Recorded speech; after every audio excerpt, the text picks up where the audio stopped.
যা আলোচনা করেছি শুনেছি তার সার সংক্ষিপ্ত রূপে প্রথম দিন এই কাবাগরকে কেন্দ্র করে আল্লাহ পাক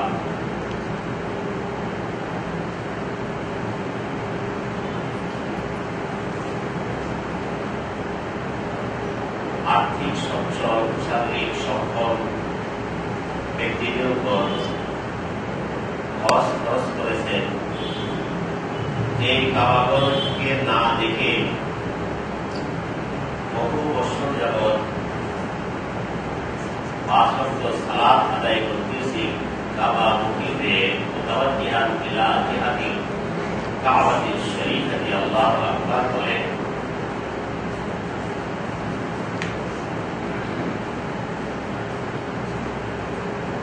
এই কাবাগরের অস্তিত্ব সমগ্র বিশ্ব জগৎ এবং জগৎবাসীর অস্তিত্বটা নির্ভর করে। সেই কাবাগরের সংক্ষিপ্ত ইতিহাস, কাবাগরকে কাবাগরের মালিক আল্লাহ তাআলা কেন সৃষ্টি করলেন, তার উদ্দেশ্য লক্ষ্য, কাবাগরের ঠিকানা, কাবাগরের সম্মান ও মর্যাদা, প্রতিনত মর্তবা, বাইতুল্লাহ সংলগ্ন মসজিদুল হারামের সম্মান ও মর্যাদা, বাইতুল্লাহ মহল্লা হারাম শরীফের সম্মান ও মর্যাদা সম্পর্কে আমরা প্রথম দিন আলোচনা করেছি। আল্লাহর তৌফিক। হজে যাওয়ার আগে প্রত্যেক হজযাত্রীদের জন্য আল্লাহর ঘরকে ভালো করে চিনে জেনে আল্লাহর ঘরে প্রেম ভালোবাসা অন্তরে স্থাপন করে তারপরে আল্লাহর ঘরে গেলে আল্লাহর ঘরে তাওয়াফ, আল্লাহর ঘরে জিয়ারত, আল্লাহর ঘরে হজ তৃপ্তির সাথে সুন্নত মোতাবেক আদায় করার সম্ভব এবং সহজ। তাই প্রথম দিন এটা আলোচনা করেছি। গতকাল আমাদের আলোচনার সারসংক্ষেপ ছিল এই পবিত্র হজ, ফরজ হজ, এই ফরজ ইবাদতকে আদায় করার জন্য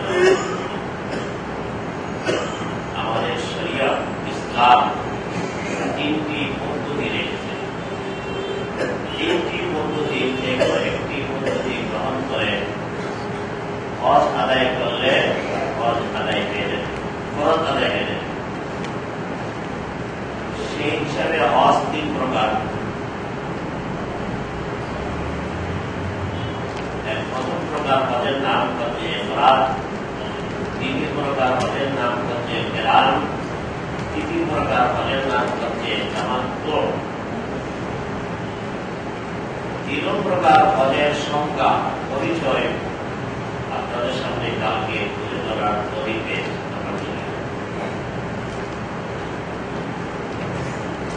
গতকালকের আরেকটি আলোচনা ছিল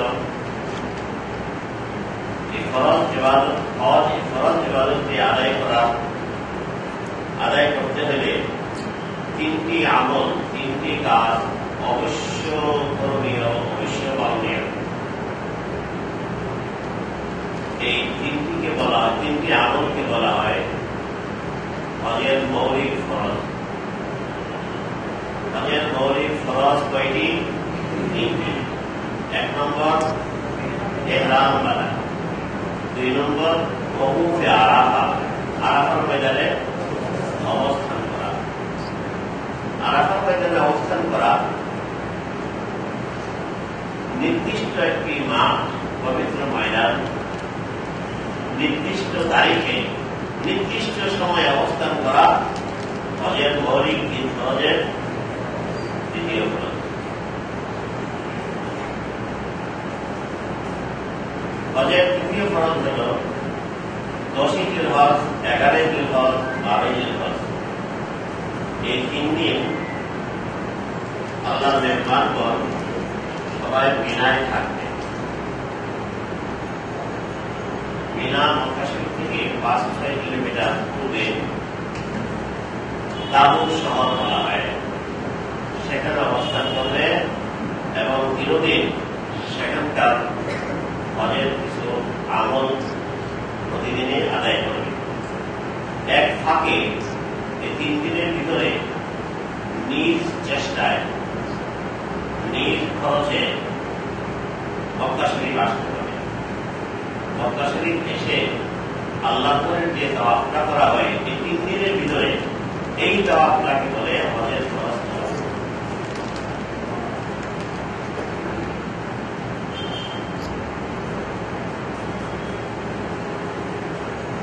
হজের মৌলিক ফরজ আমল হল 3টি।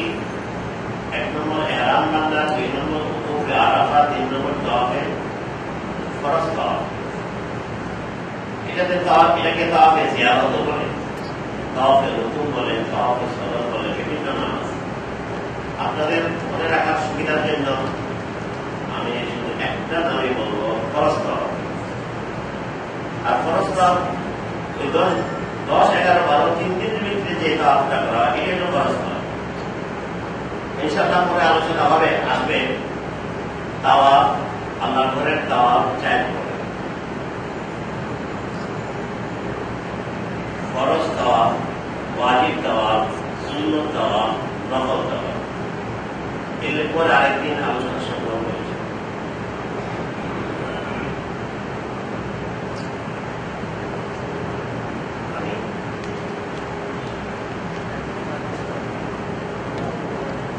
বলছিলাম এই 3টি ফরজের কোন একটি ফরজ যদি ছুটে যায়, যে কোনো কারণে ছুটে বাদ চলে যায়, তাহলে হজের যে ক্ষতি হলো সেই ক্ষতিপূরণের বিকল্প কোনো ব্যবস্থা শরীয়তে রাখে নাই। আগামী বছর আবার তাকে হজ করতে হবে।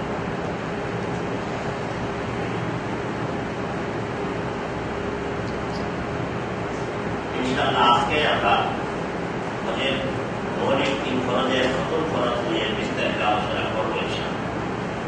গতকাল আরেকটি আয়াত আপনাদেরকে সবক দিয়েছিলাম। হজের 3য় গুরুত্বপূর্ণ আমল হল ওয়াজিব আমল। হজের মৌলিক ওয়াজিব আমল হল মোট 6টা। মনে রাখার সুবিধার জন্য স্থান হিসাবে আপনাদের সামনে পেশ করেছি, মনে রাখতে সুবিধা হবে। 3 স্থানে 6টা ওয়াজিব আদায় করতে হয়। 3 স্থান কি কি? মক্কা শরীফ, মিনা আর মুজদালিফা। বলেন তো মক্কা শরীফে কয়টা ওয়াজিব? 2টা ওয়াজিব। মাশাআল্লাহ। প্রথম ওয়াজিব সাফা মারওয়ার সাই, দ্বিতীয় ওয়াজিব হইল বিদায় তাওয়াফ। শেষ মক্কা শরীফের 2 ওয়াজিব শেষ। মিনাতে 3 ওয়াজিব। 1 নম্বর শয়তানকে কঙ্কর নিক্ষেপ করা, পাথর মারা, এটাকে আরবি ভাষায় বলে রমি করা। রমি এর অর্থ হল নিক্ষেপ করা, রমি করা, পাথর নিক্ষেপ করা, কঙ্কর নিক্ষেপ করা,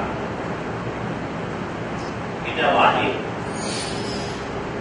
এটা আমার কালকে বলছিলাম 4 প্রকার। ওয়াজিব একটা, এটা 4 ভাগে বিভক্ত। কিভাবে 4 ভাগ হল? ক খ গ গ আছে। 10 তারিখ পাথর মারা, 11 তারিখ পাথর মারা, 12 তারিখ পাথর মারা, 13 তারিখ পাথর মারা। এক এক দিনের এক এক নিয়ম। পাথর মারা আলোচনা যেদিন আসবে সেদিন করবো, এবং হেডলাইন গুলো করতে পারে।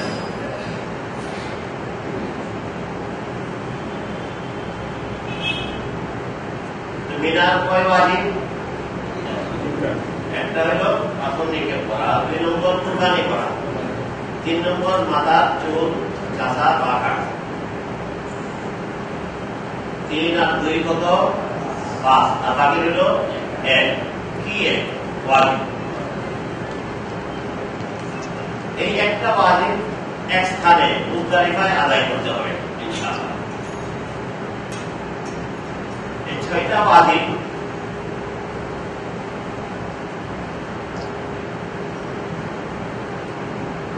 এই 6 ওয়াজিবের কোন একটা ওয়াজিব যদি বাদ করে যায়, অসুস্থতার কারণে হোক, অজ্ঞতার কারণে হোক, না জানার কারণে হোক বা ভুলে,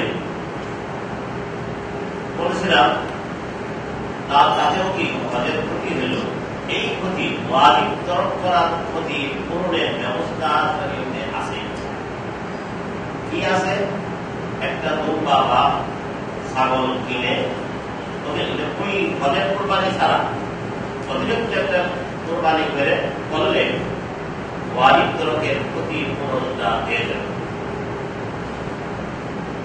এটা নামাজের ফরজ ওয়াজিবের মতোই।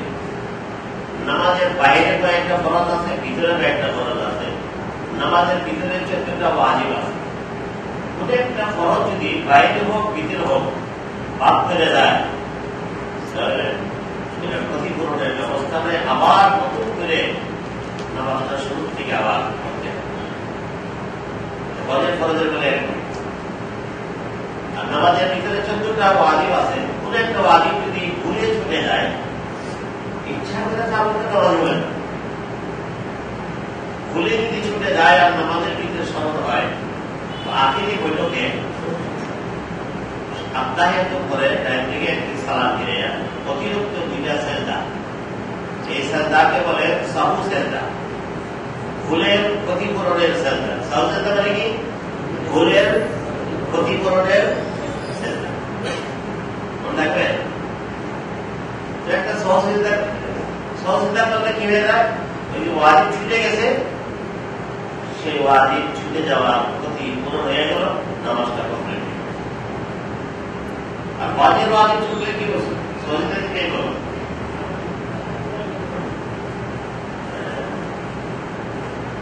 পশু জবাই করতে হবে, খাসি, দুর্বা, ভেড়া ইত্যাদি।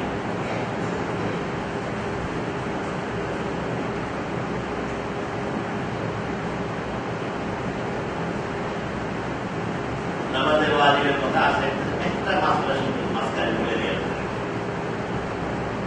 প্রত্যেক নামাজে, নামাজটা ফরজ হোক, ওয়াজিব হোক, সুন্নত হোক, নফল হোক,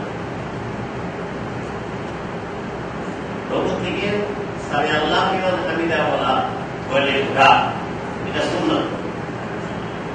আর একটু স্থির হয়ে দাঁড়ানো ওয়াজিব। তারপরে সেজদা করা।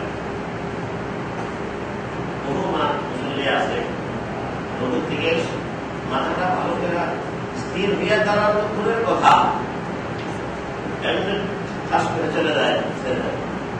তার যে একটা ওয়াজিব ছুটে গেছে, সহজতা না দিলে তো তার নামাজটা পুরা হবে না। ঠিক হল 2 সিজদার মাঝখানে সিজদা থেকে আল্লাহু আকবার বলে, এই আল্লাহ আকবার বলাটা সুন্নাত, এটা ওয়াজিব ছিল না। কিন্তু 2 সিজদার মাঝখানে স্থির হইয়া বসা, এটা ওয়াজিব। কিন্তু কাউকে আমরা করিয়ে আল্লাহ মাফ করুন, সে প্রথম সিজদা থেকে সোজা হয়ে ভালো করে না বসেই আবার তাড়াহুড়া করে আরেকটা ওনার একটা ওয়াজিব ছিঁড়ে গেল, খবর নেই।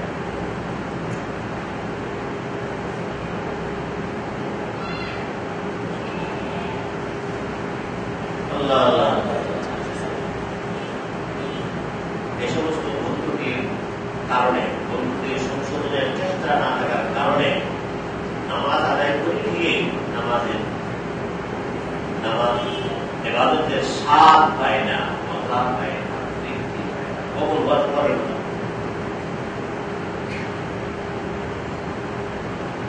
আলেম ওলামাদের সাথে সম্পর্ক রাখতে হবে, এগুলি জানতে হবে। যে যে বিষয়ের অভিজ্ঞ তার কাছে দুনিয়ার ব্যাপারে সবাই জানে।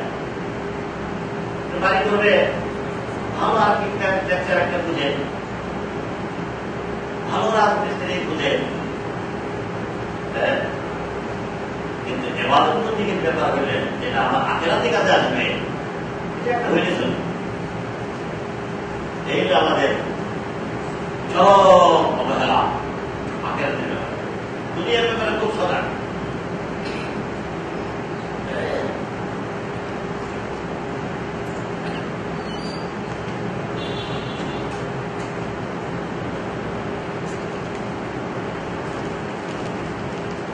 এই দুইটা কথা কালকে আজকে বললাম।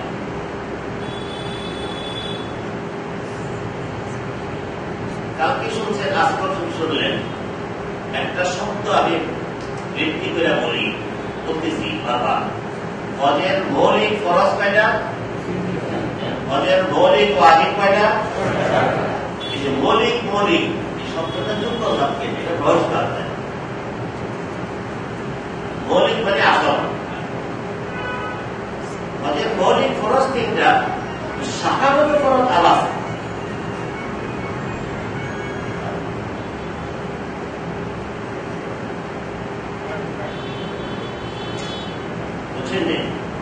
হজের মৌলিক ওয়াজিব 6টা, শাখাগত ওয়াজিব বহুত, কোন কোন কিতাবে 18টা 20টা আছে ওয়াজিব। মৌলিক ওয়াজিব হলো 6টা। উদাহরণস্বরূপ বলি, একটা মাসলা শিখলেন, মিনাতে 3 ওয়াজিব মুখস্থ হয়েছে না? কোরবানি করা, পাথর মারা,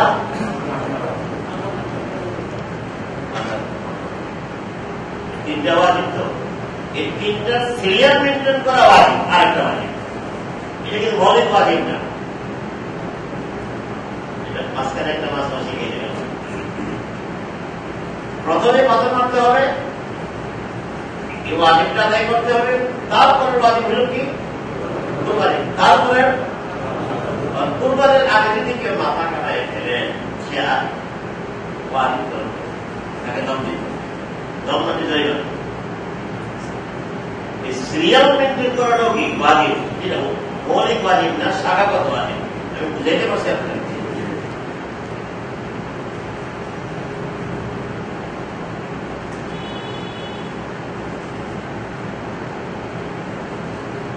গতকাল শেষ আলোচনা ছিল আমার আপনাদের সামনে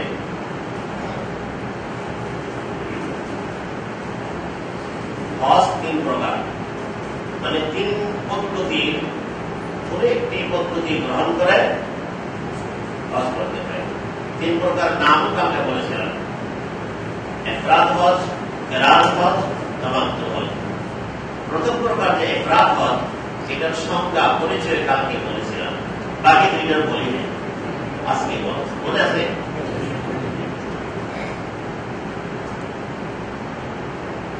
প্রথমটা আবার আজকে একটু বলি, পুনরালোচনা হোক। একটা কথা বারবার আলোচনা করলে, শুনলে, দিলে বসে না।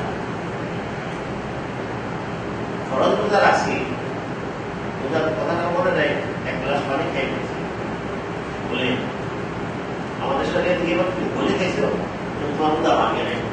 এখন আর কেন সরল ভাব করার কেন? কত সহজ মাসলা। দাঁড়ায় নামাজ পড়া ফরজ, ফরজের কিন্তু একটা দাঁড়ায় নামাজ পড়া। দাঁড়ায় পারছে মাথা চক্কর নেই, অসুস্থ, শরীর বলে কিন্তু পারো না, বুঝে না।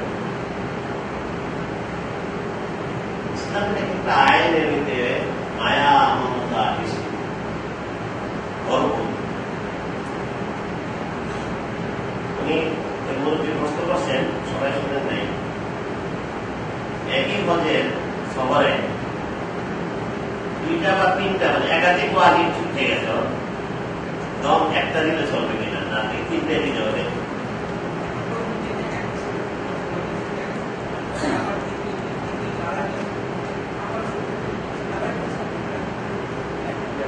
ধরাত করে হজের পরে, হজের পরে ধরাত করে যদি বলে কয়েকটা ছুটে গেছে, তাহলে একটা দম দিলে হবে।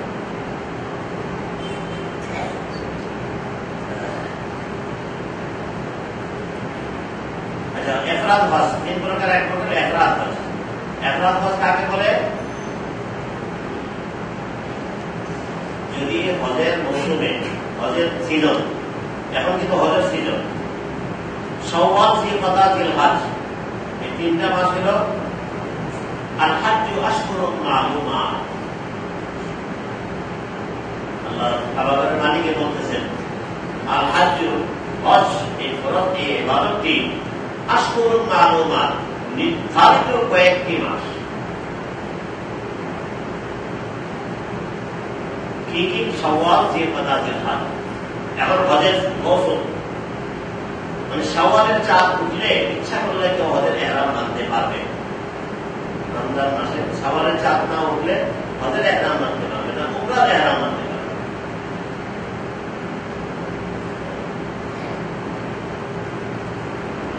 তো বলছি আজকে একটা শব্দ বাড়াই বললাম আগে, হজের মৌসুমে কেউ যদি এইভাবে হজ করতে চায়, ইফরাদ হজ করতে চায়, আর সিদ্ধান্ত হয়েছে, ফায়সালা হয়েছে যে আগে মক্কা যাবে, তাহলে ঢাকাতে প্লেনে ওঠার আগেই তাকে ইহরাম বাঁধতে, ইহরাম বাঁধতে ইফরাদ হজ আদায় করে এইভাবে ইহরামের 2 রাকাত সুন্নত নামাজ আদায় করে সালাম ফিরে নিয়ত করবে যে আল্লাহ আমি হজের ইহরাম বাঁধতেছি, হজের যাবতীয় কাজ আমার জন্য সহজ করে দিন এবং এই হজটা আমার থেকে কবুল করুন। নিয়তটা করে যেই লাব্বাইক আল্লাহুম্মা লাব্বাইক তালবিয়া বলল তেমনি তার হজ ইহরাম বাঁধা হয়ে গেল। 3 ফরজের 1 ফরজ আদায় হয়ে গেছে ঢাকা বিমানবন্দরে। তারপরে তালবিয়া পড়তে পড়তে মক্কায় গেল, মক্কায় গিয়ে বিশ্রাম নিল, বিশ্রাম নিয়ে পাক পবিত্র হয়ে লব্বাইক বলতে বলতে আল্লাহর ঘরের দিকে গেলেন। আল্লাহর ঘরে গিয়ে আল্লাহর ঘরে তাওয়াফ করলেন।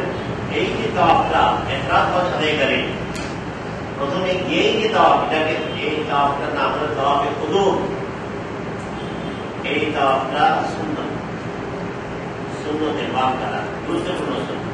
তার জন্য ইফরাদ হজ আদায়কারীর জন্য তাওয়াফে কুদুম।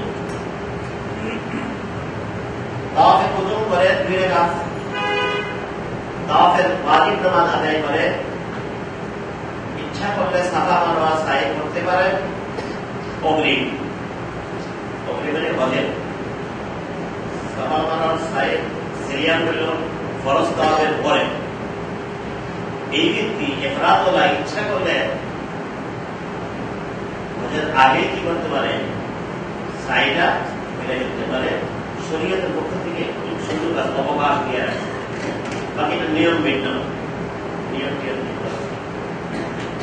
তাওয়াফ করে তিনি চলে যাবেন, তার কাজ শেষ আবার হল।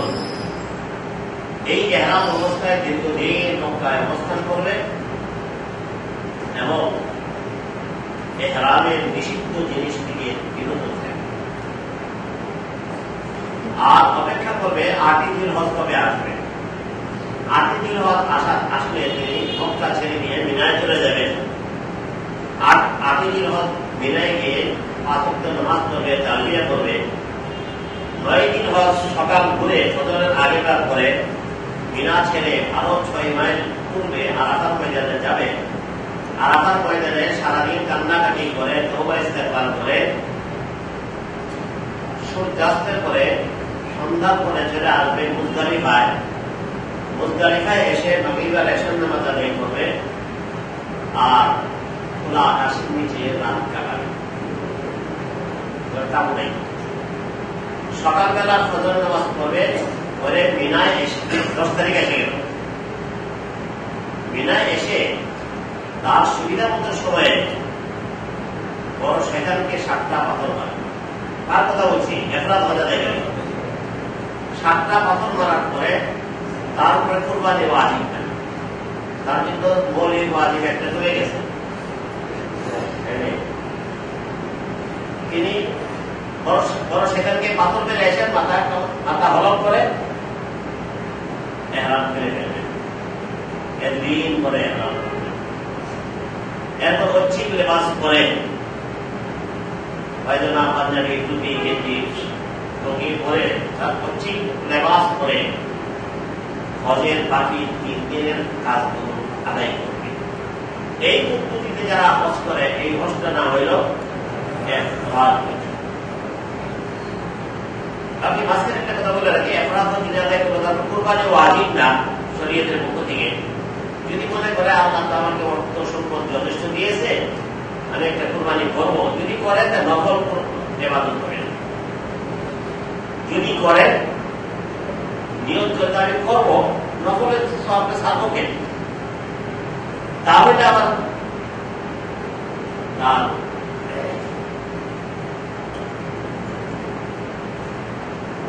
কোরবানি করার পরে তারপর বাধা আসবে।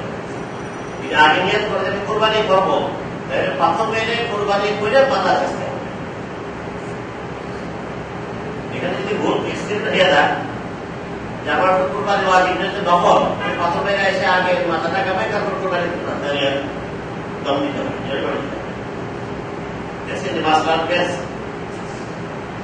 আচ্ছা, এই পদ্ধতিটা তাকে বলছি আমি আজকে আবার নতুন করে বললাম।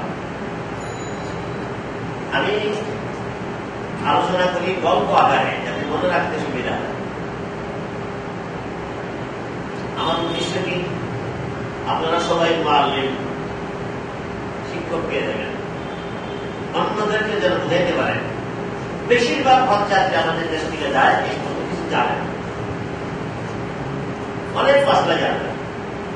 এমনকি আমার প্রশিক্ষণ আসতে যদি কেউ বলে, ওটা প্রশিক্ষণ দিয়ে কি হবে, 10 জনের সাথে যাবো, 10 জনের যা করে তা করবো, কত হালকা চিন্তা। আবার কোনো কোনো এজেন্সি বাধা দেয় আমার প্রশিক্ষণ আসতে, বাধা দেন তাদের দুর্বলতার কারণে। হুজুরের কাছে গেলে অনেক মাসলা জেনে ফেলবে, আমরা তো এগুলি করি না, ওটা ভ্রম নেবে।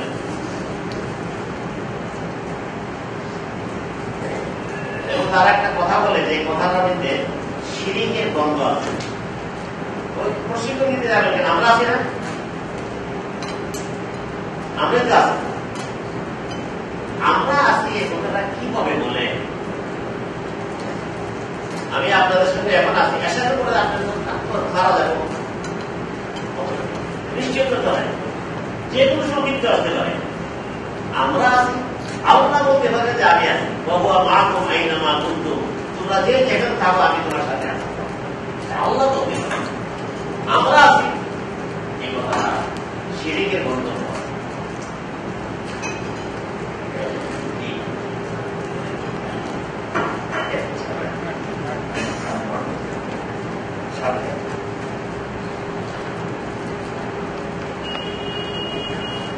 কেউ যদি কেরাত হজ আদায় করবার নিয়ত করে, কি হজ করবে, কেরাত করবে না এফরাদ করবে না জামাতে করবে, আগেই সিদ্ধান্ত নেবে, সফরের অনেক আগেই সিদ্ধান্ত নিয়ে যদি মনে করে আমি কেরাত হজ করবো, কেরাত হজ সংক্রান্ত মাসালা বলে জানবো, তামাত্তু আর এফরাদের মাসালাগুলো জানার দরকার।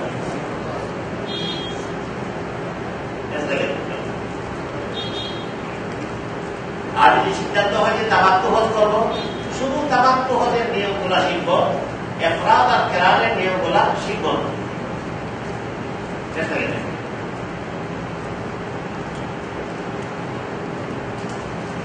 আচ্ছা, কেরান হজ যিনি করবেন, তিনি যদি ওই মক্কা শরীফ প্রথমে যাওয়ার ফায়সালা হয়, এই কথাটা বারবার কেন বলে জানেন? কোন কোন হজযাত্রী প্রথমে মদিনায় যায়, হজের আগে মদিনায় যাওয়ার দুইটা স্রোত, একটা হল সরাসরি ফ্লাইট আছে ঢাকা টু মদিনা, আর আরেকটা আছে ঢাকা টু জিদ্দা। জিদ্দার থেকে বাসে করে যারা মদিনার যাত্রী, তাদেরকে মদিনায় এনে মক্কায় নেবেন। যদি আগে মদিনায় যাওয়ার জন্য এহরাম মানতে হবে না,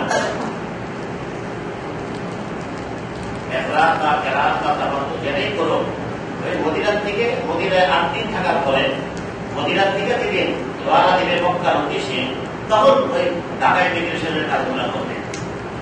বুঝতে পারছেন? কেরাত হজ যিনি আদায় করবেন, তার যদি সিদ্ধান্ত হয় যে আগে মক্কায় যাব আর মদিনা হজের পরে নেবে, এই যদি ফায়সালা হয়, এজেন্সিওয়ালা ভুল ভাড়া করে তো 1 তারিখ থেকে 2 তারিখ তারা এই বলি সেটা মেনে নিতে হয় না, আমার উপায় নেই।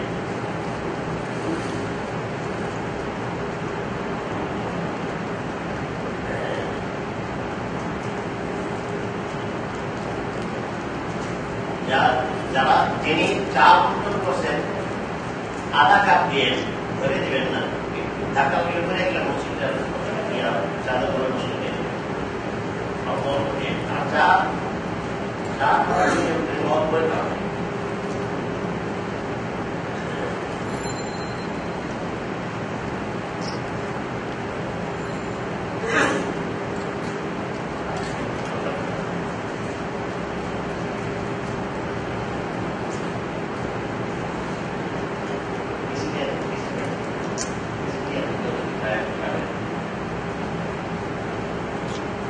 দ্বিতীয় প্রভাব হজ কেরাত হজ, যিনি কেরাত হজ আদায় করবে আর যদি সিদ্ধান্ত হয় যে আমি প্রথমে মক্কায় যাব, তাহলে ঢাকা থেকে প্লেনে ওঠার আগেই এহরাম বাঁধবে, কেরাত হজের এহরাম বাঁধবে। কিভাবে? 2 রাকাত এহরামের সুন্নত নামাজ পড়ে সালাম দিয়ে নিয়ত করবে, হে আল্লাহ আমি উমরা ও হজের এহরাম বাঁধব। উমরা ও হজের ওই আগের দলের সাথে নিয়ত একটু পার্থক্য কিছু বুঝছেন না, আমি শুধু হজের এহরাম বাঁধব। আর কেরাত নিয়ত নিলে উমরা ও হজের একসাথে দিলেন। কেরাত আর বিশুদ্ধ কেরাত বলে আর আবিদারি করত দুইটা জিনিসকে একসাথে মিলাই দেওয়া, দুইটা জিনিসকে একসাথে মিলানো। কেরাত সাথে আবিদারি করত ডিকশনারি। সফর একটা নিয়ত করতে ঢোকাইছে দুইটা, আমি উমরা ও হজের এহরাম বাঁধিয়েছি, উমরা ও হজের যাবতীয় কাজ আমার জন্য সহজ করে দিন, আর এই উমরা ও হজটা আমার পক্ষ থেকে কবুল করুন। এই নিয়মটা করে তিনি বলবেন লব্বাইক আল্লাহুম্মা লব্বাইক লব্বাইক লা শারীকা লাক লব্বাইক ইন্নাল হামদা ওয়ান নি'মাতা লাক ওয়াল মুলক লা শারীকা লাক। এহরাম বাঁধবে, কেরাত হজ আদায়কারী প্রথম ফরজ আদায় হয়ে গেল ঢাকা থেকে।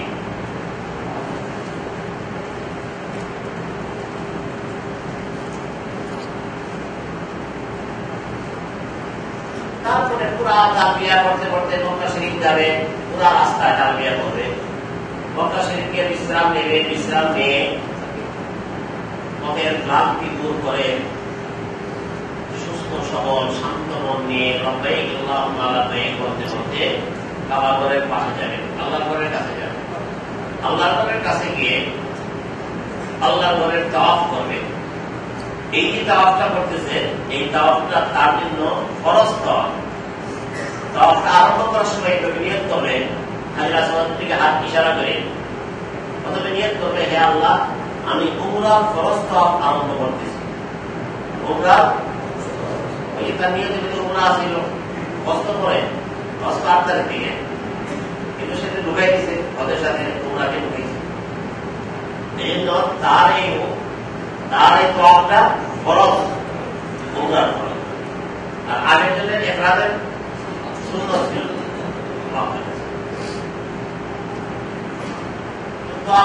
শুকরিয়াত করবে, হে আল্লাহ আমি এখন উমরার ফরজ তাওয়াফ আরম্ভ করতেছি, বিসমিল্লাহ আল্লাহু আকবার ওয়া লিল্লাহিল হামদ।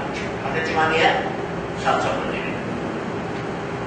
7 চক্কর দিয়ে 2 রাকাত তাওয়াফের ওয়াজিব নামাজ আদায় করবে, পরে পিছনে গিয়ে জমজমের পানি পান করবে, সুন্নাত। তারপরে সাফা পাহাড়ের কাছে যাবে,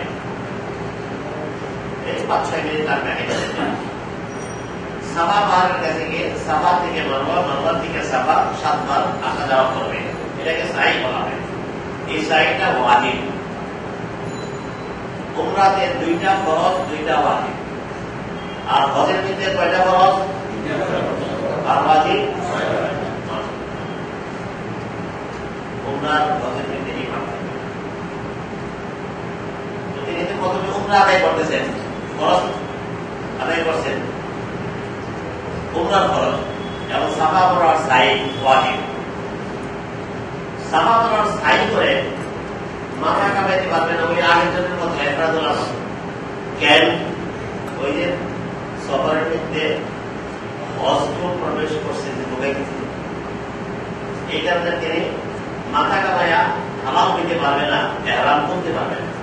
ওই ইফরাদ হজ আদায়কারীর মতো দীর্ঘদিন তাকে ইহরাম অবস্থায় থাকতে হবে আর অপেক্ষা করতে হবে, মানতে হবে প্রতিদিন 8 দিন হজ হবে। 8 দিন হজ যখন আসবে নতুন করে হজের ইহরাম মানতে হবে না, কারণ ওই উমরার সাথে হজের ইহরাম বেঁধে ফেলছে আগে।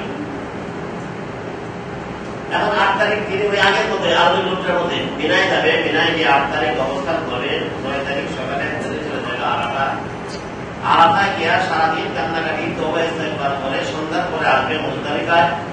মুজদালিফায় এসে মাগরিবের এশার নামাজ আদায় করবে, খোলা আকাশের নিচে অবস্থান করবে, রাত্র যাপন করবে। সকালবেলা 10 তারিখের সকাল ফজর নামাজ আদায় করবে মুজদালিফাতে, আদায় করে তারপরে মিনায় যাবে 10 তারিখ। মিনায় গিয়ে বড় শয়তানকে 7টা পাথর মারবে। 7টা পাথর কে পাথর মারবে বলেন? বলেন না কে পাথর মারবে? রাত বাজারে গেলে কিন্তু দিকে রাখেন, কিন্তু সামনের দাঁতে আমার কাছে লাগবে। আরেক প্রকার তো রয়ে গেছে, জায়গা জায়গায় কিন্তু দিয়ে রাখবে। 10 তারিখ পর সেখান থেকে 7টা পাথর পেরে কোরবানি করা ওয়াজিব। এইখানে পার্থক্য হয়ে গেল আগের দিনের সাথে। এবার কোরবানি করা ওয়াজিব ছিল না, কোরবানি করা ওয়াজিব।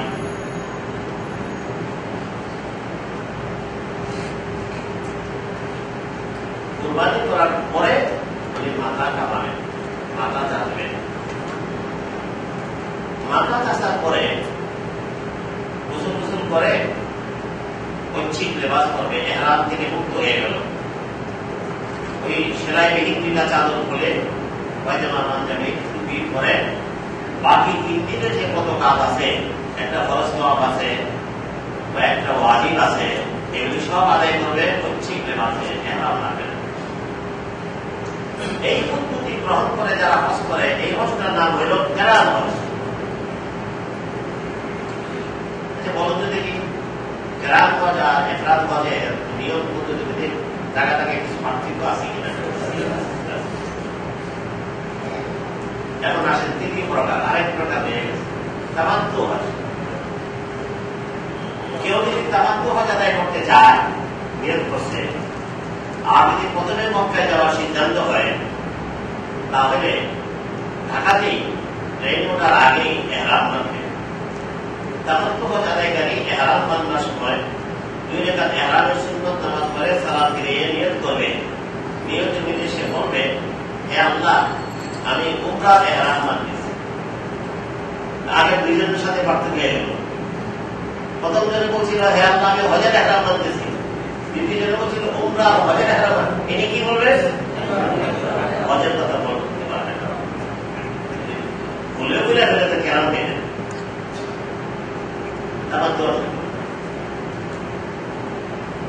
আবার বলি, তামাত্তু হজ আদায়কারী ইহরাম বাঁধার সময় এভাবে ইহরাম বাঁধবে, এইভাবে নিয়ত করে, হে আল্লাহ, আমি উমরার ইহরাম বাঁধতেছি। উমরার যাবতীয় কাজ আমার জন্য সহজ করে দিন এবং এই উমরাটা আমার পক্ষ থেকে কবুল করুন। এই নিয়মটা করেই বলতে, লাব্বাইক আল্লাহুম্মা লাব্বাইক, লাব্বাইক লা শারীকা লাক লাব্বাইক, ইন্নাল হামদা ওয়ান নি'মাতা লাকা ওয়াল মুলক লা শারীকা লাক। এটা কি বলে? তালবিয়া। তালবিয়া একবার বললে কিন্তু ইহরাম বাঁধা হয়ে গেল। মাঝখানে মনে রাখেন, তালবিয়া নিয়ত করে, তালবিয়া নিয়ত করে তালবিয়া বললে ইহরাম বাঁধা হয়।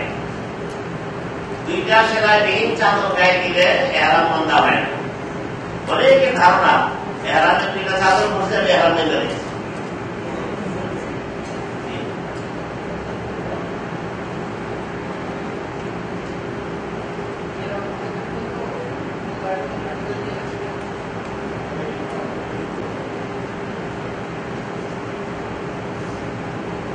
তামাত্তু হজ আদায়কারী বলছিলাম, এটা আমাদের দেশের বহু মানুষ, বিশেষ করে গ্রাম দেশের যারা আলেম ওলামাদের সাথে সম্পর্ক রাখে না, তারা মনে করে ইহরামের সেলাই বিহীন 2টা চাদর গায়ে দিলাম যে ইহরাম বই ফেলে যাবে, ইহরামে দিলাম। আসলে আসলে এহরাম বাঁধার প্রস্তুতি। এহরাম বাঁধা অবস্থায় পুরুষদের জন্য সেলাইবিহীন দুইটা চাদর পরতে হয় এহরাম অবস্থায়। এটা একটা ভিন্ন কথা, কিন্তু এই দুইটা চাদর করলে এহরাম বাঁধা এটা ভুল কথা।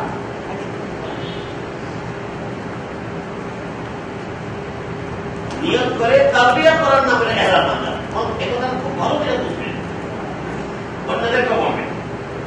নিয়ত করে তালবিয়া করার নাম করে এহরাম বাঁধা। আমরা মহিলারা এহরাম বাঁধবো কিনে, মহিলাদেরকে সেলাই ইনকাম করতে হবে, এরা এহরাম বাঁধবো কিনে।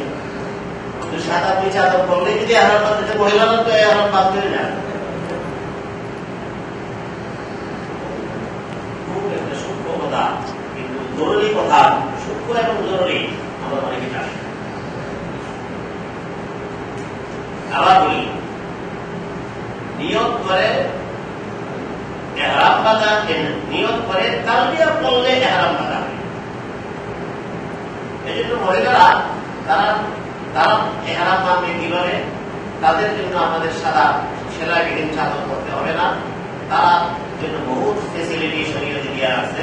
তারা সেলওয়ার কামিজ বোরকা যা করে তার এক সেট বেরা যাবে, আর এক সেট রাখবে, আর 15 মিনিট করে এটাই আমার এহরামের লেবাস। তো মহিলারা 2 রাকাত এহরামের সুন্নত নামাজ পড়ে সালাম ফিরে নিয়ত করবে, হে আল্লাহ, আমি যদি তামাত্তু হজ করে, হে আল্লাহ, আমি উমরার এহরাম বাঁধতেছি, উমরার যাবতীয় কাজ আমার জন্য সহজ করে দিন, এই উমরাটা আমার পক্ষ থেকে কবুল করুন। এইটা এই নিয়মটা করে বলবে, লাব্বাইক আল্লাহুম্মা লাব্বাইক, লাব্বাইক লা শারীকা লাক লাব্বাইক, ইন্নাল হামদা ওয়ান নি'মাতা লাক ওয়াল মুলকু লা শারীকা লাক। মহিলা যখন এই তালবিয়াটা বললো, এই মহিলা এহরাম বাঁধছে। এখন এই মহিলা এহরাম বেঁধে ফেলছে, এই মহিলা এখন আর চিরুনি দিয়ে চুল আঁচড়াইতে পারবে না, মাথা হুকুম মারতে পারবে না, গ্রাম সাবান ব্যবহার করতে পারবে না, স্বামী স্ত্রীর মেলামেশা করতে পারবে না, ও কিছু হারাম হয়ে গেছে। এহরাম আছে।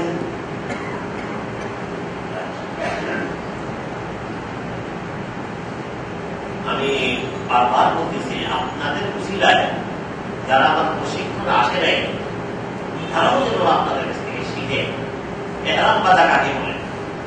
বেশিরভাগ মানুষ মনে করে দুইটা চাদর পড়ছে মধ্যে এহরাম বেঁধে কত বড় অ্যাক্সিডেন্ট।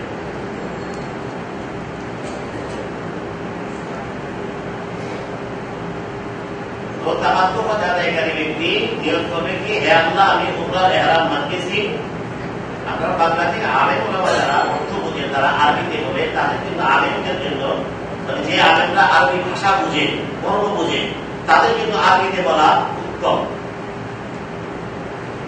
আমি আমরা সাধারণ মানুষ, আমরা বাংলায় বলব, আরবিতে বললে আল্লাহুম্মা ইন্নী উরিদুল উমরাতা ফায়াসসিরহা লি ওয়া তাকাব্বালহা মিন্নী, লাব্বাইক আল্লাহুম্মা লাব্বাইক। আলেম বলতে আমরা এই নিয়মটা আরবিতে পরিচিত করতে গেলে বুঝতে গেলে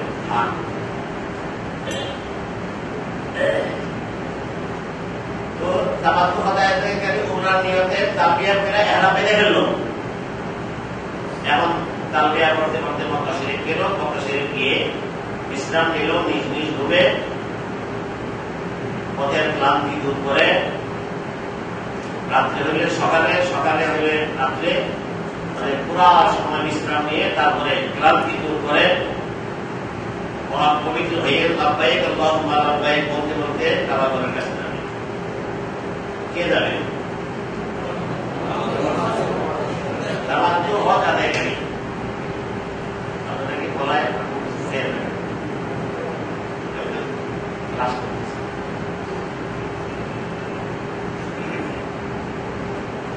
ওয়াজ করতেছিলেন, সবকে করেনি।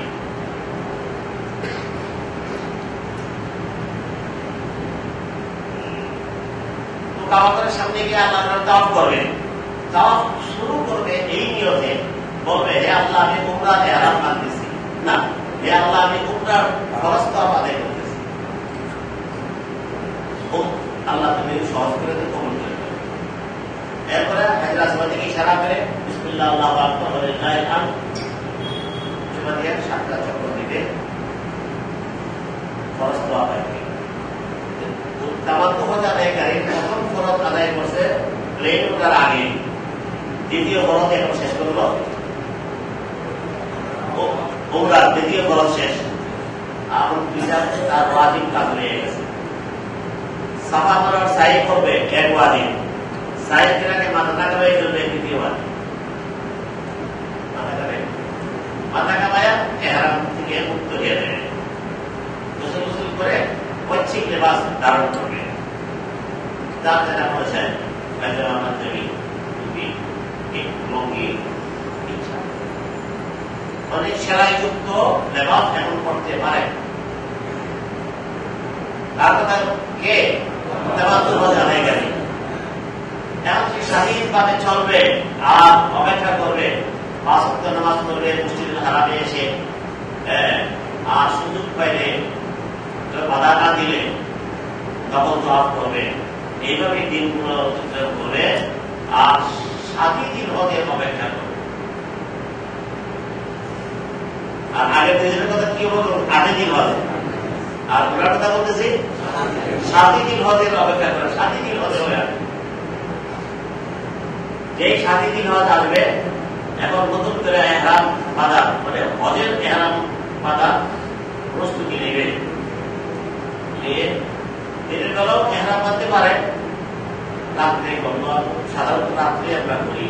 তামাত্তু হজ আদায় করলে 7 তারিখ দিবাগত রাত্রে, মানে 8 তারিখ রাত্রে এশার নামাজ মসজিদ হারামে করে বাসায় গেলাম, বাসায় গিয়ে খানাটা রেখে একটু বিশ্রাম ঘন্টা গেলে বিশ্রাম করে তারপরে এহরাম বাঁধার আগে গোসল করা মুস্তাহাব, উত্তম। শুধু গোসল করে এহরামের লেবাসটা করে মসজিদের হারামে যাওয়া কঠিন, আগে যেতাম, এখন আর পারি না, কারণ সারা পৃথিবীর মানুষ 7 তারিখ উপকার ভারী হয়ে গেছে। মদিনায় যারা ছিল তারা এসে বসে, তাদের কি অবস্থা, সারা পৃথিবী আল্লাহর দাওয়াত পেয়ে মক্কা নগরী ভারী হয়ে গেছে, গলি ঘুরতে হাঁটা যায় না।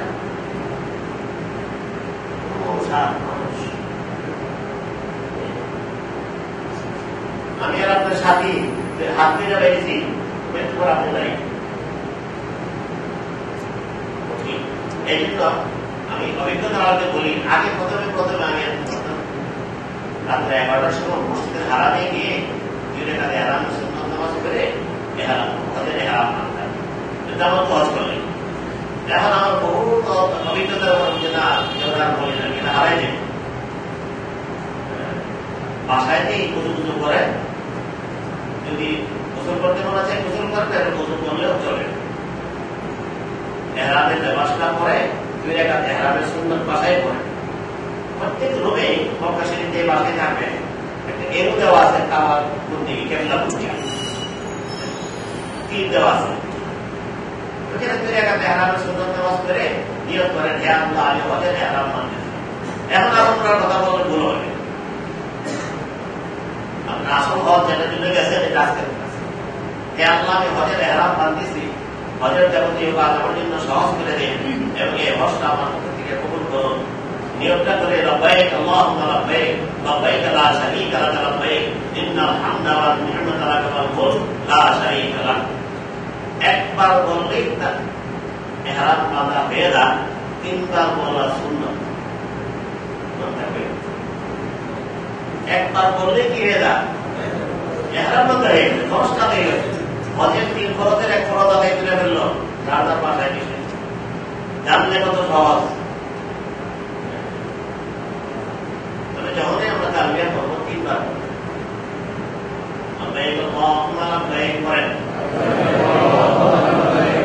লব্বাইক লা শারীকা লাক লব্বাইক।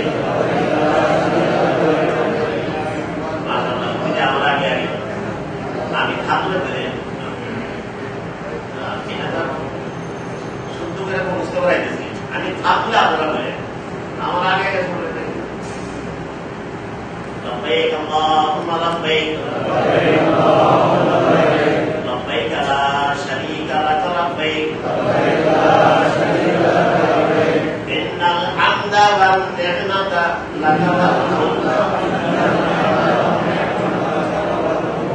আচ্ছা আর তাই জন্য বলি ইন্নাল হামদা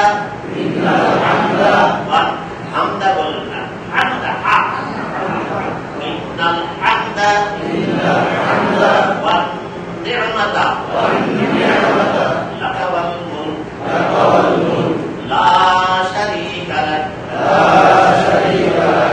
তিন প্রকার হাদিসা মক্কা খালি সমাজ চলে গেছে মিনা সবাই যেতে হবে আজকে 8 তারিখ তো তাও তো হঠাৎ করে মিনায় গেল মিনায় গিয়া একই কাজ নামাজ পড়বে তালবিয়া করবে পরের দিন সকালে চলে যাবে কোথায় আরাফার ময়দানে আরাফার ময়দানে গিয়ে সারাদিন কান্নাকাটি দোয়া ইস্তেগফার করে রাত্রে আসবে মুজদালিফা এসে ফজর আর মাগরিব আর এশা একসাথে পড়বে পরে রাত্রে যাপন করবে খোলা আকাশের নিচে সকালে ঘুরে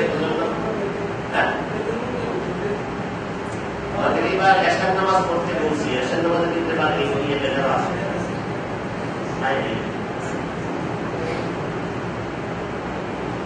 তারপরে চলে যাবে ফজর নামাজ পরে মুজদালিফাতে চলে যাবে মিনায় গিয়া তাওয়াফ হজ আদায়কারী বড় শয়তানকে 7টা পাথর মারবে প্রায় কাজ একরকম 7টা পাথর মেরে এসে তারপর কুরবানি করা ওয়াজিব কুরবানি করবে কুরবানি করে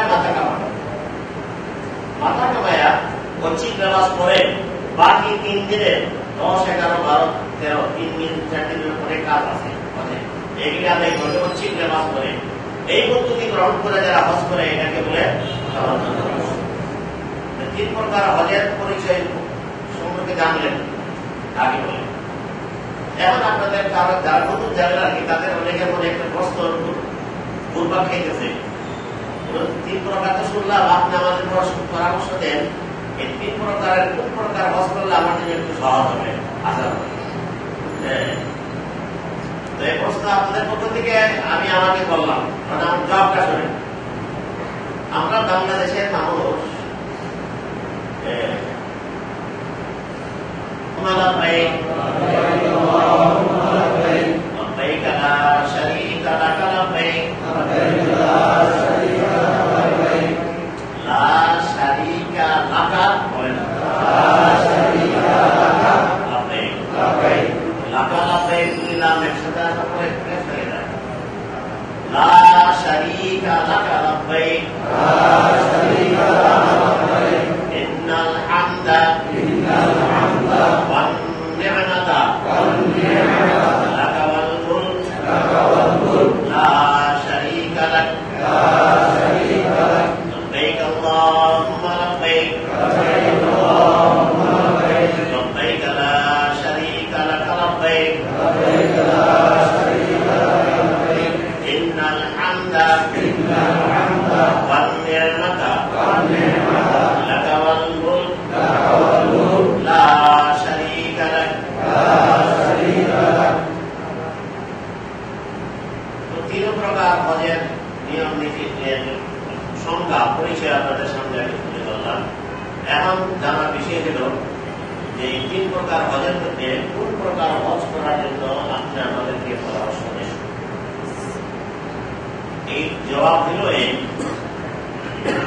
যারা এই প্রথম হজে যাচ্ছেন নিজের হজ করতেছেন আপনার হজ করেন বদলি হজ না মানে আপনার আম্মা বা আব্বার পক্ষ থেকে দাদার পক্ষ থেকে হজ এটাকে বদলি হজ বলেন এটা না আপনি নিজের হজ করতেছেন তাহলে আমি পরামর্শ দেব তামাত্তু হজ করার আমার পরামর্শ কেন এই পরামর্শ দিলাম এই জন্য কেরাত এবং এফরাদ হজ আদায় করতে গেলে দীর্ঘদিন এহরাম অবস্থায় থাকতে হয় আর দীর্ঘদিন এহরাম অবস্থায় থাকাটা আর কোথায় থাকবেন মক্কা শরীফে সেখানকার আবহাওয়া আমাদের বাংলাদেশের আবহাওয়ার সাথে মিল নেই সেই আবহাওয়াটা বড় ড্রাই শুষ্ক আবহাওয়া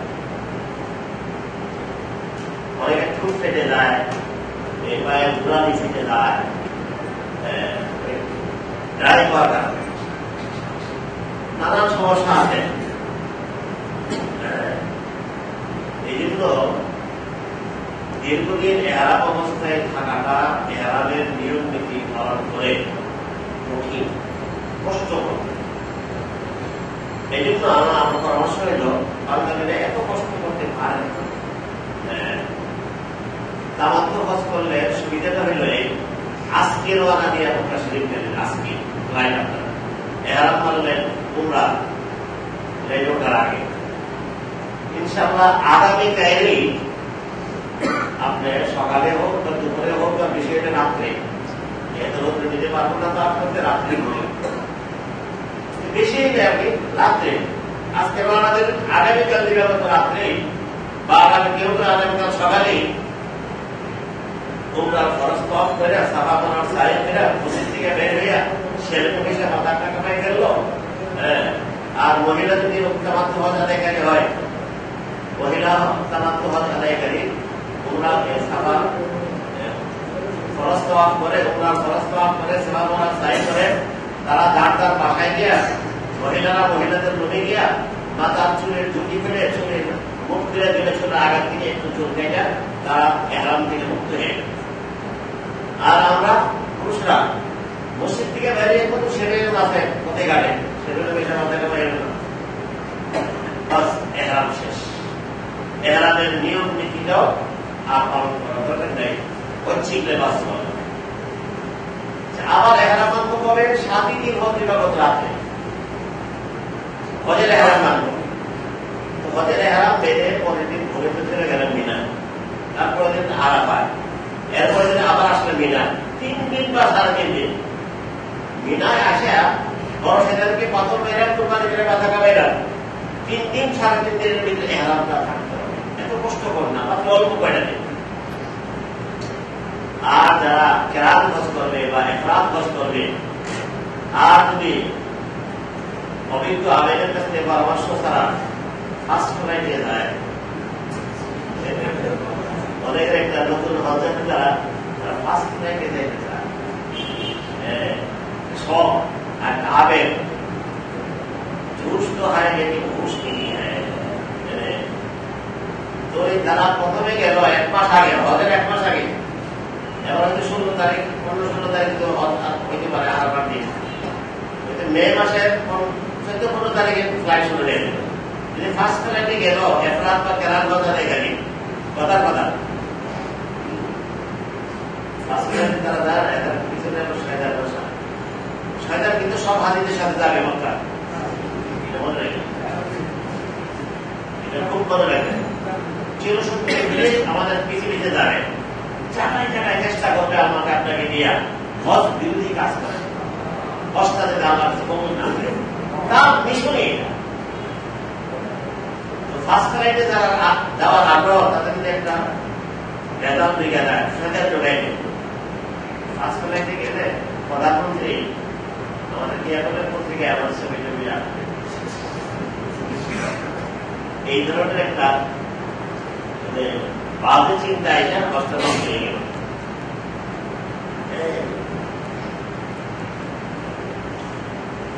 আচ্ছা, কথার কথা ফার্স্ট ফ্লাইটে গেল, তার হজ আসতে আসতে পরে 1 মাস 31, 32, 33 দিন পরে এই দীর্ঘদিন এহরাম অবস্থায় পুরুষ মেলে মুখ কাটতে পারবে না, নখ কাটতে পারবে না, এগুলো সব নিষিদ্ধ জিনিস। মাথায় টুপি করতে পারবে না, চিরুনি মহিলা পুরুষ কেউ চিরুনি দাড়ি বা চুল আশ্রাইতে পারবে না, পুরো গ্রামযুক্ত সাবানও ব্যবহার করতে পারবে না, এমনকি যে পেস্ট এবং দাঁতের মাঝের মধ্যে গ্রাম আছে এটাও ব্যবহার করতে পারবে না, স্কার্ফ ব্যবহার করতে হবে, সেলাইযুক্ত কোনো লেবাস করতে পারবে না। এই দীর্ঘদিন তাকে এভাবে থাকতে হবে, এটা কঠিন।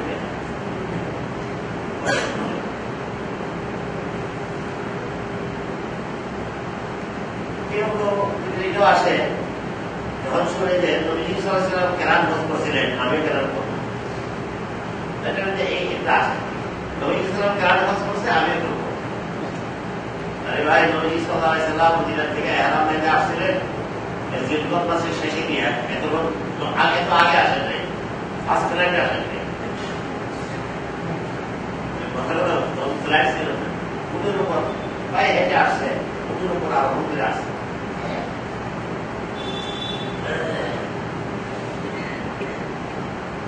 সব ব্যাপারে নবীর সাথে কথা বলা। আচ্ছা, কথার কথা আপনি নবীর কথার কথা বলছি, আপনার নিয়ত ভালো, নবীর সুন্নত পালন করো। আমি কেরান হজ করলাম, গেছে আগে 20 দিন 25 দিন 28 দিন আগে গেছে, গেছে তো গেছে পালনের মতো। যাওয়ার পরে 1 সপ্তাহ পরে 10 দিন পরে তার আচরণে উচ্চারণে একটা বিরক্তি ভাব প্রকাশ পায়। এমনকি আমি নিজের চোখে দেখেছি কেউ কেউ আল্লাহর সাথেও রাগ করে। যে আল্লাহর সাথে রাগ করালে ব্যাখ্যাটা মসজিদে হারামে গেলে 1 ওয়াক্ত নামাজ পড়লে 1 লক্ষ ওয়াক্ত বাসায় পড়ে যা ফিরে দেয়, এটা বলছি আল্লাহর সাথে রাগ করে। মনে রাখবে এই হারাম শরীফে, এই সারা পৃথিবীর সবচেয়ে পবিত্র ভূমিতে আঘাত বিরক্তির সাথে, এটা পবিত্র ভূমির সাথে চরম জ্ঞান। গ্রাম দেশে একটা কথা বলে, আপনারা শোনেন, বিয়াদবির থেকে গায়ের হাতে পাওয়া, মানে উপস্থিত হইয়া বিয়াদবি করার চেয়ে অনুপস্থিতে ভালো। আর এরকম তো আমি বহু দেখছি, যারা কেরাত বা একরাতে নিয়োগ গেছে আর আগে গেছে 10-15 দিন পরে চুপচাপ, এখন আরো 18 দিন বাকি, বিরক্তির সাথে বলতেছে। ওই যে বললাম আচরণে উচ্চারণে প্রকাশ পায় তার বিরক্তি। হ্যাঁ, এখনো পাইনি।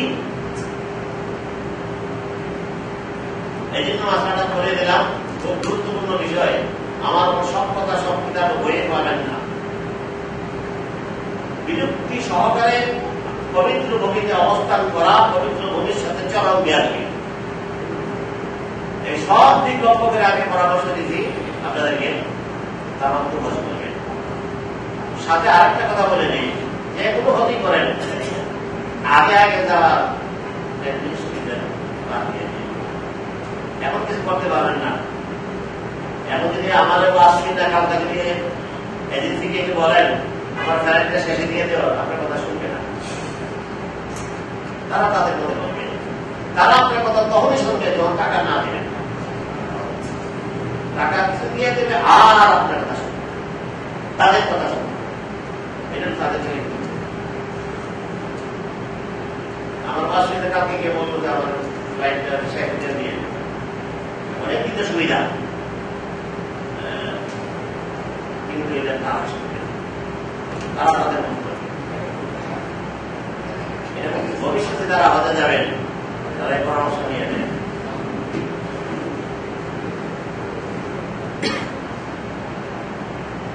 একটা হাদিস আমি পাইছি বহুদিন পরে, অনেকবার হজ করার পরে পাইছি।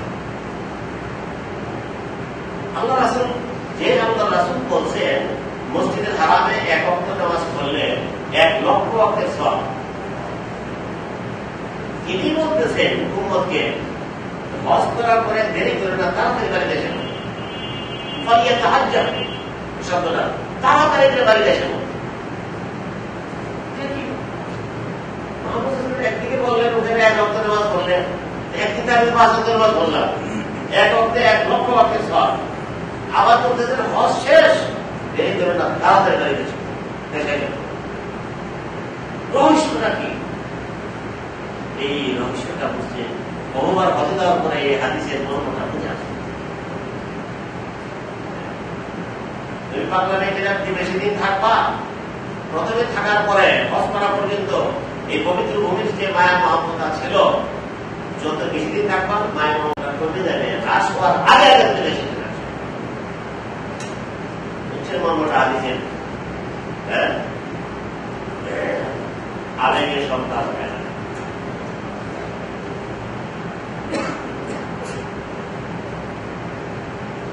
আলহামদুলিল্লাহ আজকে শিখলাম আমরা গতকাল এবং আজকে হজ কত প্রকার কি কি, এবং উপদেশ দিয়ে দিলাম।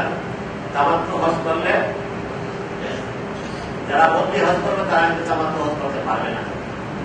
যারা আপনাদের থেকে বদলি হজ করতে থাকলে আমার একদিন আমাকে যে পর্যন্ত থাকবেন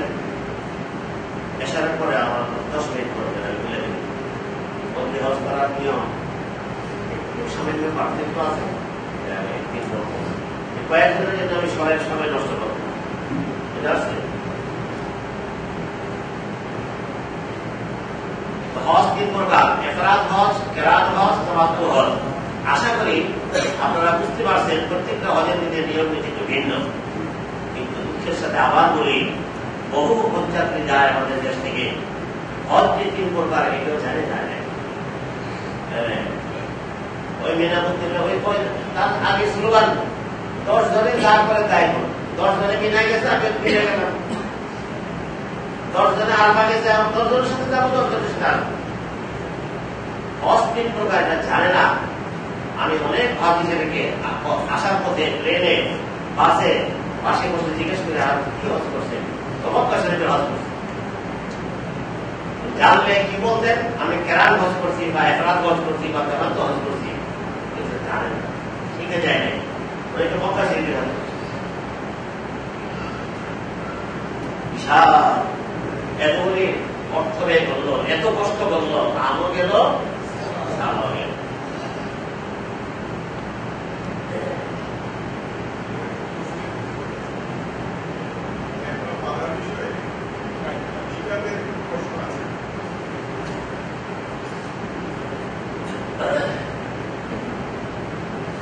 আমার 2টা কথা আপনাদের সবাইকে, আমার আলোচনা থেকে প্রশ্ন করতে পারবেন। আর যদি করেন শর্ত হল যে আলোচনাগুলো আগে গেছে গত 1 বছর, এর ভিতরে কোন জায়গায় যদি সংশয় থাকে প্রশ্ন করতে পারবেন। ওনার মধ্যে এমন একটা প্রশ্ন করবেন না যেটা আগামী দিন আলোচনা আসতেছে। উনি যে প্রশ্নটা করছেন এর জবাব আসতেছে আগামী দিন।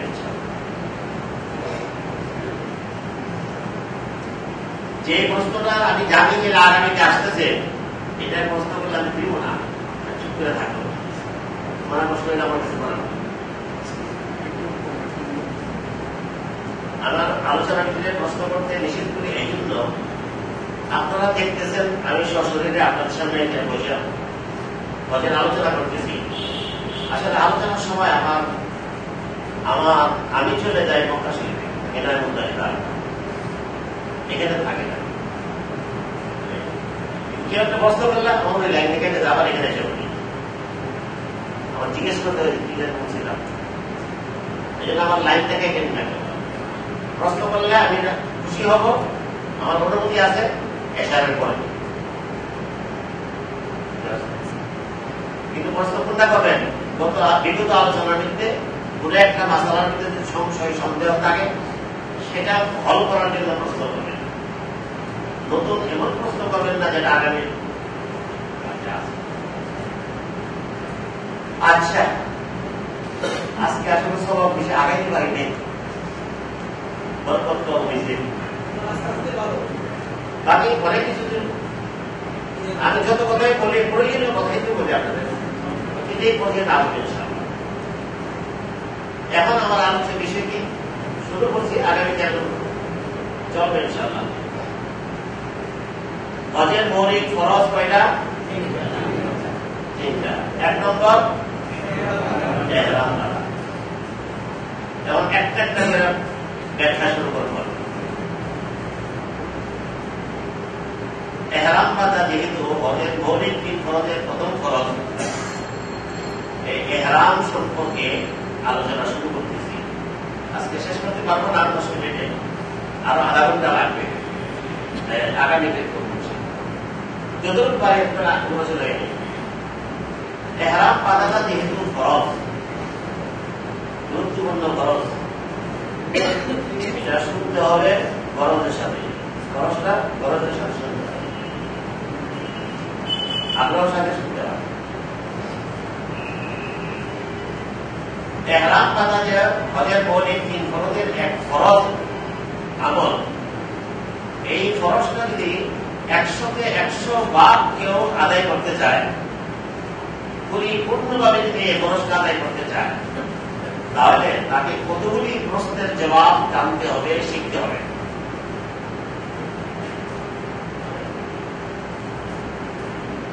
প্রশ্নগুলো আজকে করি, জবাব কালকে দিতে। 1 নম্বর, এহরামকে যে এহরাম আমাদের ফরজ, এহরামকে এহরাম নাম রাখলো কেন? এহরাম শব্দটার আবিধানিক ডিকশনারি অর্থ কি? এহরাম এটা আরবি শব্দ, এটার আবিধানিক অর্থটা কি? এক প্রশ্ন। দ্বিতীয় প্রশ্ন, এহরামটাকে এহরাম করে নাম রাখলো কেন? তৃতীয় প্রশ্ন, এহরামটা কোথা থেকে বাঁধতে হয়?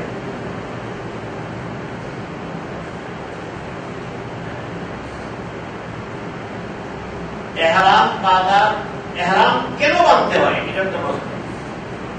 আল্লাহ করে দেখলে এহরাম বাঁধতে হবে কেন, এই নিয়মটা বললো কেন? এহরাম যেদিন বাঁধবেন তার একদিন বা 2 দিন পূর্বে এহরাম বাঁধার প্রস্তুতিমূলক কিছু আমল আছে, কাজ আছে, এগুলি কি কি? তারপরে এহরাম বাঁধার পদ্ধতিটা কি? কোন সময় কোন আমলের দ্বারা, মানে কোন কাজের দ্বারা আমি বুঝবো, টের পাবো যে আমার এহরাম বাঁধাটা কমপ্লিট হয়েছে? এহরাম বেঁধে পড়ার পরে, এহরাম বাঁধা কমপ্লিট হয়ে যাওয়ার পরে শরীয়তের পক্ষ থেকে আমার জন্য কি কি নিষিদ্ধ? আমার এই এহরামটা কোন জিলহজের কোন তারিখে, কোন জায়গায়, কোন আমলের দ্বারা এই এহরামটা শিখ থেকে আমি মুক্তি পাবো, অধিকার পাবো? কতগুলি প্রশ্ন, এতগুলি প্রশ্নের জবাব যদি আমরা শিখি, জানি, তাহলে এহরাম বাঁধাতে একটি ফরজ, 3 ফরজের এই ফরজটি 100 বার আদায় হয়ে যায়। যতটুকু পারে যতটুকু বলি, ফার্স্ট সেভেন আছে, মানে ফ্যাশন যাতে না হয় আর কি। সাদৃশ্যতাও একটা অপরাধ, সাদৃশ্যতা এটাও কি অপরাধ? আল্লাহ রাসূল বলছেন সত্য হাদিস, মান তাশাব্বাহা বিকাওমিন ফাহুয়া মিনহুম, যে জাতির অনুকরণ করবে, সাদৃশ্যতা গ্রহণ করবে, তার সাথে তার হাসর করবে।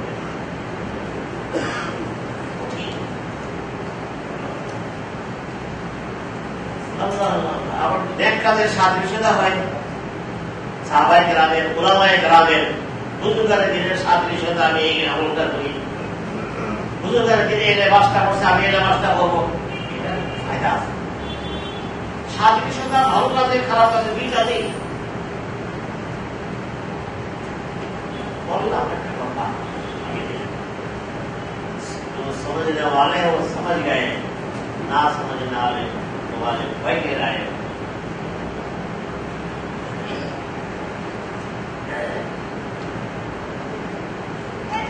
তো যতটুকু পারি এহরাম সম্পর্কে আলোচনা করি। এহরাম এটা আরবি শব্দ, এটার আবিধানিক অর্থ হল, ডিকশনারিগত অর্থ হল হারাম করা, নিষেধ করা। হারাম করা, নিষেধ করা। তাহলে দ্বিতীয় প্রশ্ন, এহরামকে এহরাম করে নাম রাখলো কে? এই জন্য পারিভাষিক অর্থ আর আবিধানিক অর্থের মধ্যে একটা সামঞ্জস্যতা থাকে। এহরামের আবিধানিক অর্থ হল হারাম করা, নিষেধ করা, আর পারিভাষিক অর্থে শরীয়তে এহরাম করা হয় শরীয়তের কিছু নিয়ম নীতি পালন করে। হাদিসেরা যখন এহরাম বাঁধে, তখন এহরাম বাঁধার সাথে সাথে এহরামটাই একটু আগে তার জন্য অনেক কিছু হালাল ছিল, এটাকে হারাম করে দিচ্ছে, নিষেধ করেছে। এহরাম মানে নিষেধ করা, এহরাম মানে নিষেধ করা।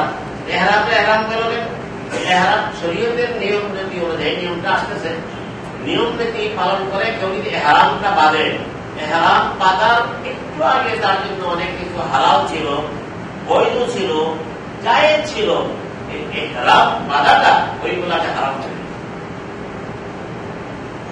উদাহরণস্বরূপ, এহরাম বাঁধার আগে টুপি বাঁধা দেওয়া সুন্নাত, বাকি বাঁধা সুন্নাত, এহরাম বাঁধার পরে নিষেধ, গুনাহ। জরিমানা দিতে হবে। আতর ব্যবহার করা সুন্দর, সেন্ট না, সেন্ট তো হারাম, অপবিত্র জিনিস। আতর ব্যবহার করা সুন্দর, তবে প্রিয় সুন্দর। এহরাম বাজার করে এটা হারাম, এটা নিষেধ। এহরাম এটা নিষেধ করতে আর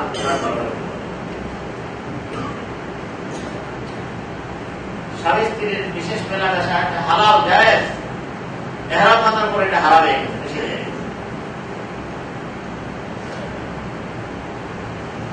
পুরুষদের জন্য এহরাম বাজার করেন, এহরাম বাজার আগে গেঞ্জি, পায়জামা, পাঞ্জাবি, টুপি, লুঙ্গি যেগুলো পরা যেত, সেলাইযুক্ত লেবাস পরা যেহেতু জায়েজ ছিল, হালাল ছিল, এহরাম বাজার সাথে সাথে পুরুষদের জন্য হারাম হয়ে গেছে।